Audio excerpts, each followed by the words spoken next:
There are times when car problems are obvious, but sometimes you need specialized equipment to be able to read check engine light trouble codes. So today, I'm going to be unboxing and reviewing the ThinkScan 689BT bidirectional scan tool by ThinkCar. I was given this tool in exchange for the review, but the thoughts and opinions are my own. It's an Android-based tablet with a Bluetooth wireless OBD2 module. Check out the description below for a link to the product, as well as a discount code for all of my viewers. Opening up the box, we're met with a nylon zippered case. It's a nice case that offers some protection and a way to store the device with all included accessories. Upon opening the case, there's an Ethernet cable on top, along with a manual and packing list. Underneath the protective foam, there's the device itself with a protective film on the screen. It turns out that the pull tab on mine for the protective film didn't want to bring the film with it, but I'd rather leave the film on as long as possible for extra protection, since mine did not come with a screen protector. Looking at the back of the device, there's a kickstand and the Bluetooth module that connects to the vehicle OBD2 port. I'm very impressed with the level of magnetism in this wireless module. It's certainly not going to be falling off accidentally from the tablet. Underneath the scan tool, there's a USB-A to Ethernet adapter and also an OBD2 pigtail with an Ethernet split-off adapter for creating a wired DOIP, Diagnostics over Internet Protocol, connection for communicating with Jaguars and some other modern cars. Finally, there's the charger with 3 options for wall plug based on your location. There's Type A, Type C, and Type G for North America, EU, and UK, respectively. The plugs can be interchanged with a 12.5 watt USB-A inverter. Then there's a USB-A to C cable to charge the device. Lastly, there's a desiccant pack to absorb moisture during transit. Moving back to the device itself, I already mentioned that it didn't come with a screen protector, but I was able to rub off the adhesive from the pull tab on the protective film with a little rubbing alcohol and leave it in place. Even though I was able to do that, I would recommend getting a tempered glass screen protector for it for extra protection. That being said, it seems to be robust enough to hold up to shop use, and the lack of a physical cable to the OBD2 module makes it much easier to work with. The tablet has hard rubber bumpers on each edge that are raised above the screen, and a plastic kickstand that can also be used to hold it on a steering wheel. Although I haven't found a way to get the kickstand to hold it at a good angle on any steering wheel I've tried it on. Turning it on for the first time, it was a very quick setup process. You will need to connect it to Wi-Fi to be able to download updates and access any new features. I was almost instantly met with a pop-up for a new app update for almost all of the auto manufacturers. Be prepared to let it update for a little while when you first get it. If you have a decent internet connection, it shouldn't take longer than around 10 minutes. Navigating the device is fairly easy. There's a hamburger menu in the top left corner, followed by 4 main tabs: Diagnose, Maintenance, Upgrade, and More. The Diagnose tab has multiple options. The first 3 are all for accessing vehicle diagnostics for any trouble codes or faults. Then there's a Diagnostics history, followed by any saved reports to access past data. Lastly, there's a place for feedback, which in my opinion should go under the More section. Maybe the team at ThinkCar will see this and swap it in the next update. Then lastly, there's the $Fix app. $Fix is somewhat of a social media for car maintenance. It seems to be a bit clunky on this Android 10 tablet, and again, not sure why it's here instead of under the More category.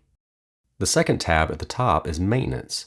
There are a number of useful features here, especially for newer cars that require a scan tool for various repairs. Whether you need to bleed the ABS system, reset TPMS, or even match new keys to the car. However, these features are limited to specific models. I was very excited to test out the Auto Start-Stop settings feature until I realized there was no support for Chevrolet vehicles, and I don't have access to any of the vehicles on the supported list. So if you're interested in this tool for these features, check out compatibility on their website first. Thankfully, there is a very comprehensive vehicle compatibility checker on their website that lists out all of the available features for each specific model. After the Maintenance tab, there's an Upgrade tab with buttons to download updated versions of diagnostic software, maintenance software, and applications. And finally, on the More tab, you'll find Settings and other information services like Online Help, User Library, and a fault code library. The hamburger menu basically has all of these same links, but in a vertically scrolling format. Going back to the main function of the scan tool, using the auto search function works great on a majority of vehicles to quickly pull up vehicle data, saving a lot of time. Although it seems to take longer and sometimes needs a little extra information on the older vehicles I've used it on. You can then choose to run a full system scan, which may take a couple of minutes, or just pick one module. If there's any trouble codes found and you're connected to Wi-Fi, tapping on the Details button loads a fairly comprehensive explanation of the code. You can also tap the Report button to compile and export a report from the scan, filling in the vehicle and owner information on the report. But more on that later. One of the biggest reasons to step up from a basic scan tool to one like this is the addition of live data. Sometimes trouble codes aren't enough to zero in on a problem.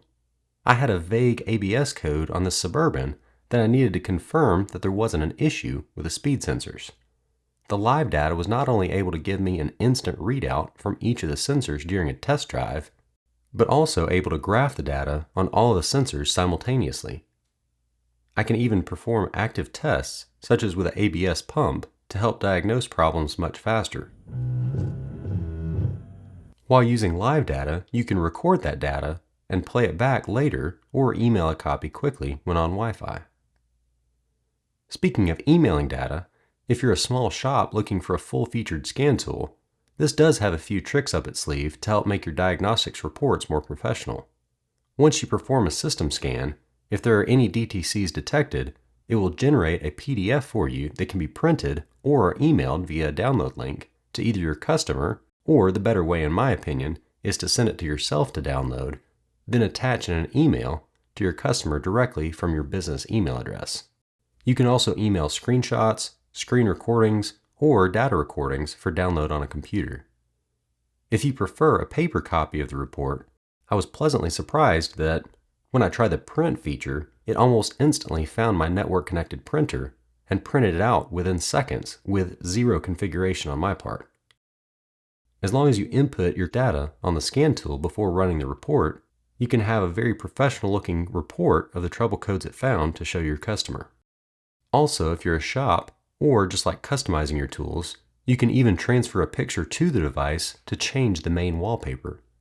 Although it's not as easy as it should be with the current software, hopefully the team at ThinkCar will be able to fix the USB transfer settings in a software update. But in addition to it only working for me on a Windows computer connected to the device's USB-C port, you have to get into the main Android settings to enable USB data transfer mode. You can do this by navigating to Maintain in Settings, then selecting Lock Screen Setting. Now use the search button to find USB preferences and change it to Allow USB for file transfer. Now the device should show up correctly as an external drive on the computer for you to drop your 16:9 image file into the DCIM image folder. After that, you can go back into the app settings under Universal to modify the wallpaper. Because this is a battery-powered device, I did run a battery test to see what kind of life to expect out of it. I was pleasantly surprised that even with the display set to always on at max brightness, it ran for a total of 6 hours and 24 minutes before shutting down with 0% left. Then, using the included USB-C charger, it went from 0% to full in 3 hours and 15 minutes.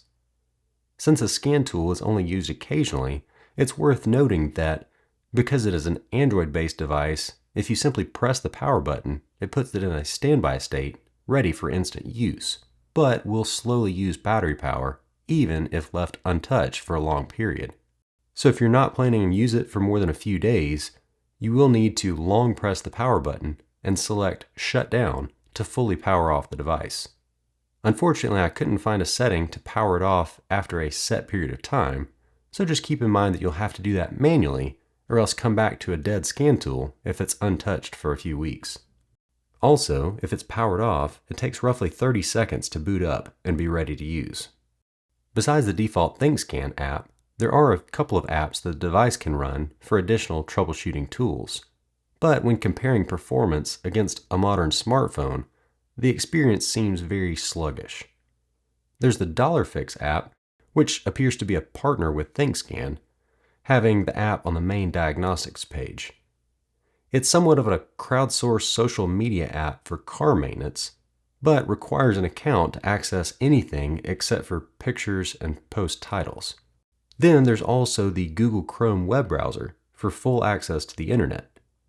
Loading and scrolling on both apps seemed a bit sluggish when compared to using a modern smartphone.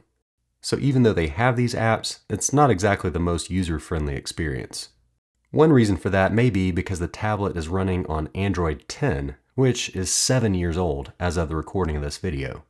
The processor, RAM, and storage are more than sufficient to run a single app that is optimized for this one use, but don't expect modern performance out of a media-intensive website or social media app.